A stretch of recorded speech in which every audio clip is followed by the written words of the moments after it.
My name is Anita Carpenter, and I am 31 years old. I work in product design for a mid-sized tech company in Chicago. My life has always been structured. I like plans. I like knowing where I'm headed. I rent a one-bedroom apartment near the lake, keep my finances tight, and spend most evenings sketching ideas for side projects or refining prototypes long after most people log off. Marcus Hale, my now ex-boyfriend, is 29. We were together for 3 years. For the last year and a half, he practically lived at my place, though his name was never on the lease. He works in marketing, thrives on attention, loves rooftop photos, expensive dinners, and making sure everyone online knows exactly what he's doing. In the beginning, we balanced each other. He brought spontaneity. I brought stability. That was the theory. The reality shifted about a year ago when I began applying for jobs outside of Chicago. New York had always been the goal. Bigger projects, bigger teams, faster pace. I had been building my portfolio quietly for months. Marcus hated the idea, though he never said it directly at first. It came sideways. "You really think you're cut out for New York?" he'd say casually. "Thousands of designers want those jobs." It was always framed as concern. It never felt supportive. Then it sharpened. One night we were at dinner with two of his friends. They were talking about long-term plans, engagements, houses, 5-year timelines. One of them asked me when I planned to settle into something more permanent. Before I could answer, Marcus laughed. "Anita's still chasing dreams.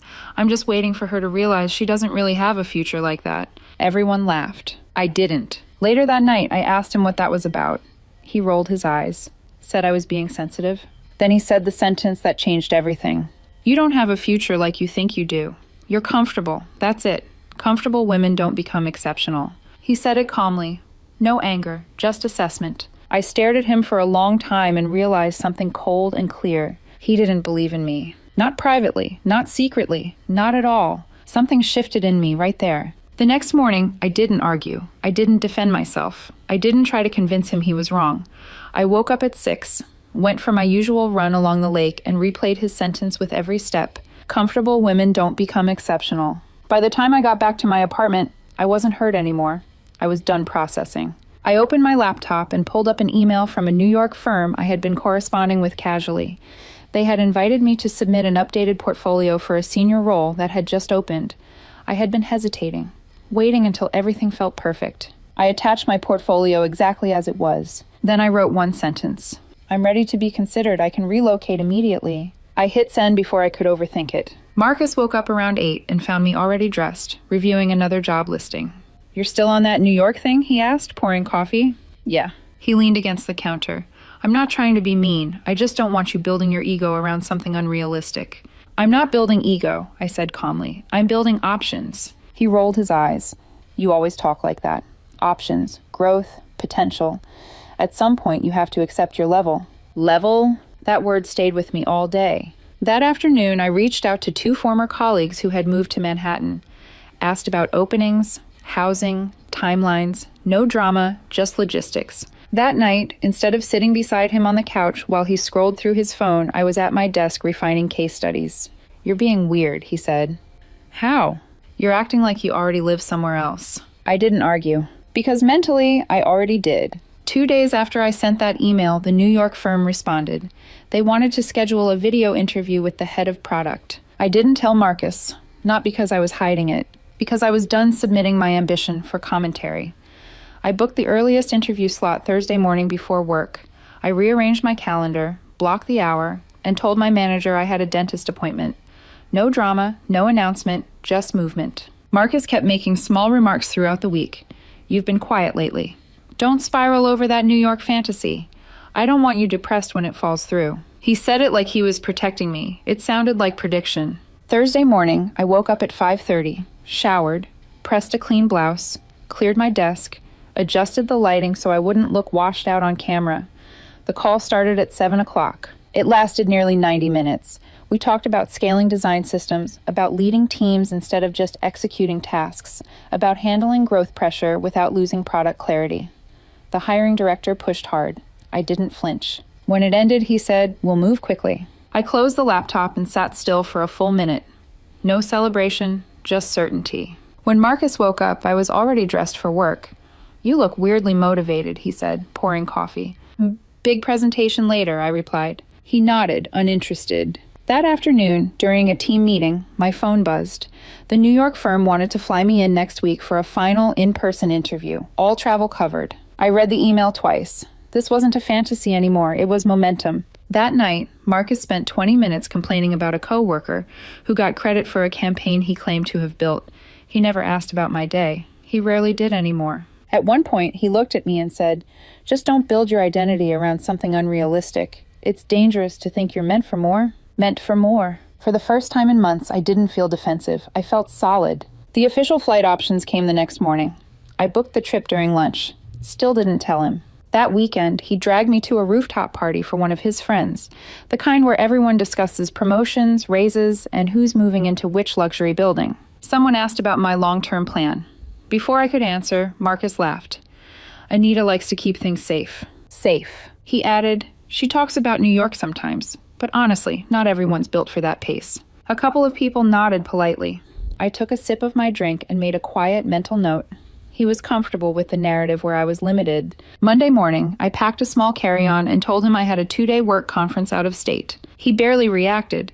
"Try not to overpromise anything," he said. "You know how you get." Driven, focused, determined. The flight to New York was quiet. I reviewed strategy notes and thought about what kind of life I actually wanted. Not what fit his expectations. Not what kept him comfortable. What I wanted. The interview lasted almost 3 hours. I met the executive team, walked through live problem-solving sessions, answered questions about leadership failures and scaling internationally. They pushed harder than the video call. I answered without hedging. At the end, the director walked me to the elevator. "We'll be in touch very soon." Very soon. On the flight back, I didn't feel nervous. I felt detached.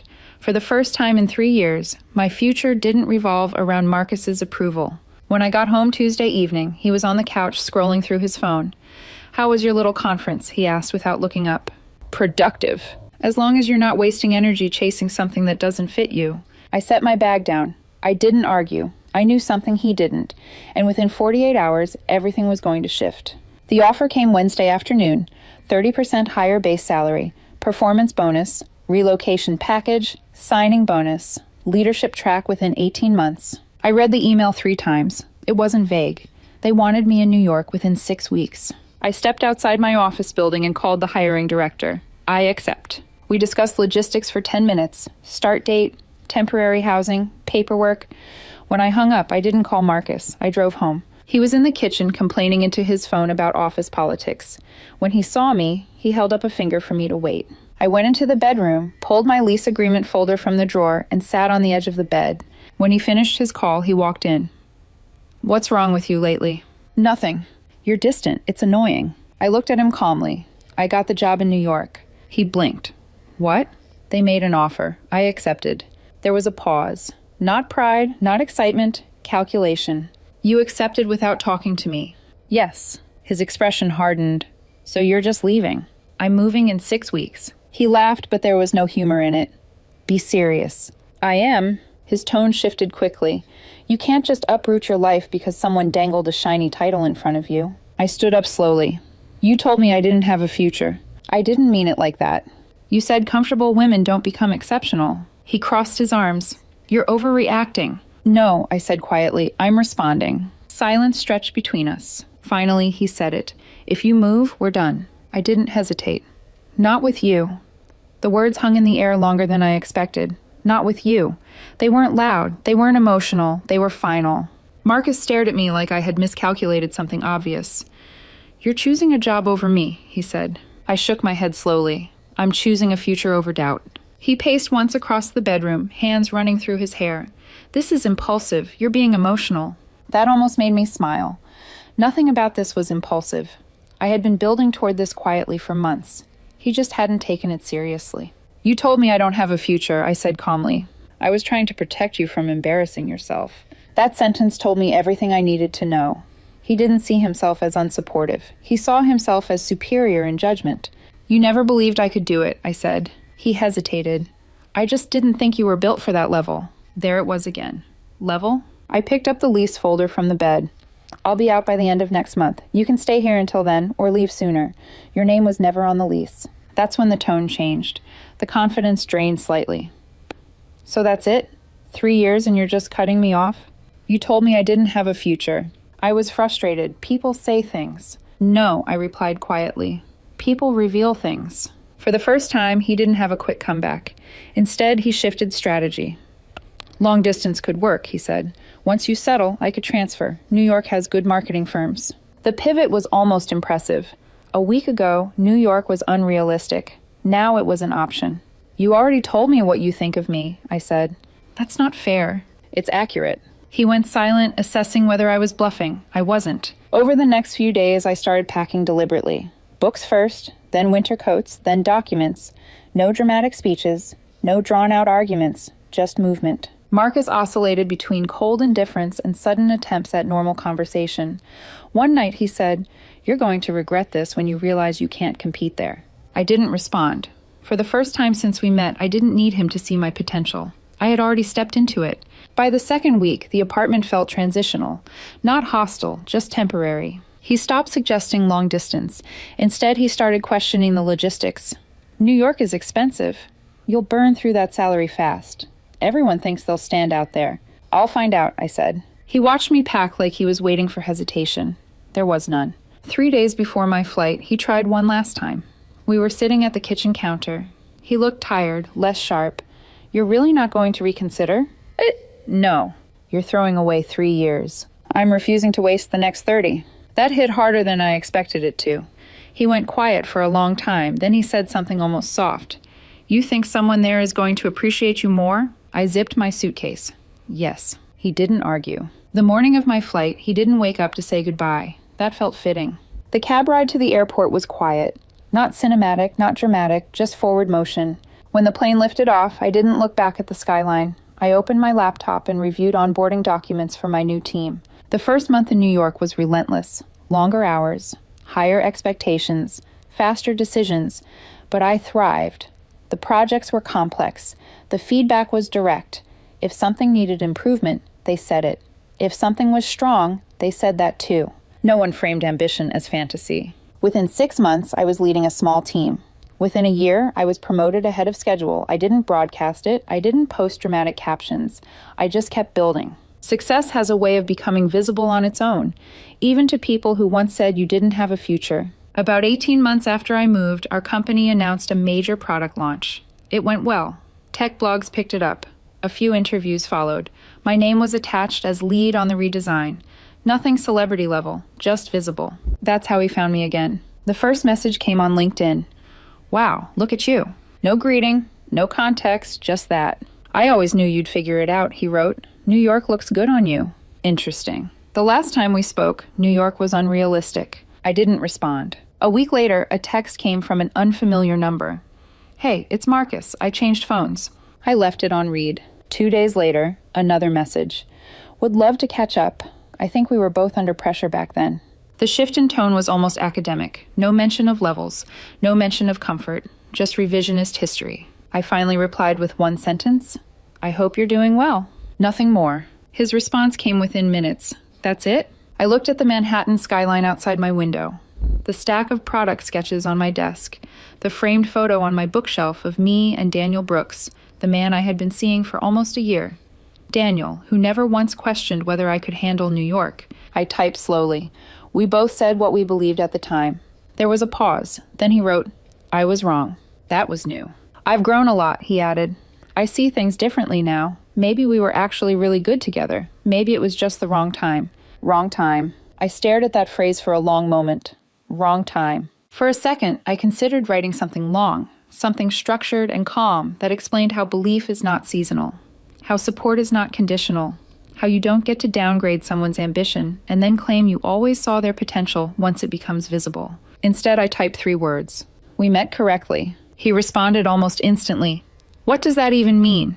It means you said exactly what you believed. There was a long pause, then the pivot. I was scared back then. You were talking about leaving. I didn't know how to handle it. People say things when they feel insecure. That was probably the most honest sentence he had written so far. But honesty after the fact does not rewrite behavior. My phone buzzed again. I'm in a different place now. I've matured. I wouldn't talk to you like that again. Across the room, Daniel was sitting on the couch with his laptop open, reviewing a product mock-up I had shown him earlier. He looked up and smiled at me for no reason other than he felt like it. Daniel never once questioned whether I could handle New York. When my first quarter at the new job nearly broke me, he didn't minimize it, he listened. Then he asked practical questions. Then he reminded me of who I was. No power games, no testing, just baseline belief. My phone buzzed again. Can we at least get coffee when I'm in town next month? That was when it became clear this wasn't closure. It was recalibration. He had seen the public version of my life and decided it now fit his narrative. I unlocked my phone one last time. I wish you the best, Marcus. Then I blocked his number. Blocked him on LinkedIn. Blocked him on Instagram. No announcement, no confrontation, just a clean boundary. I set the phone down and walked over to Daniel. Everything okay? He asked. Yeah, I said, leaning down to kiss his forehead lightly. Just closing an old chapter. Blocking Marcus wasn't dramatic. There was no rush of emotion, just silence where his name used to appear. The following week, he tried one more angle, an email, subject line, closure. I read it once. He wrote about growth, about how seeing my success made him realize he had projected his own fear onto me. He admitted he confused stability with limitation. He said he had been intimidated by the idea of being left behind. It was thoughtful, almost articulate. It was also late. I forwarded the email into an archive folder and deleted it from my inbox. That night, Daniel and I had dinner at a small Italian place in the West Village. Nothing flashy, just good food and easy conversation. At one point, he asked how it felt to have the product launch finally settle. Oh, worth the pressure, I said. He nodded. I never doubted you'd pull it off. It wasn't flattery, it was baseline belief. That difference is everything. Over the next year, my role expanded again. More responsibility, more visibility, not explosive success, incremental growth, the kind that's real. Occasionally, mutual acquaintances from Chicago mentioned Marcus in passing. He had changed jobs twice, dated someone briefly, moved apartments. There was no bitterness when I heard it, just distance. One night, scrolling through an industry article referencing our team again, I remembered that dinner years ago. You don't have a future like you think you do? He was half right. I didn't have a future with him. I built one anyway. Not loudly, not to prove a point, just because it was there to build. And in the end, the most satisfying part wasn't watching him try to come back. It was realizing I no longer cared whether he believed in me, because I did.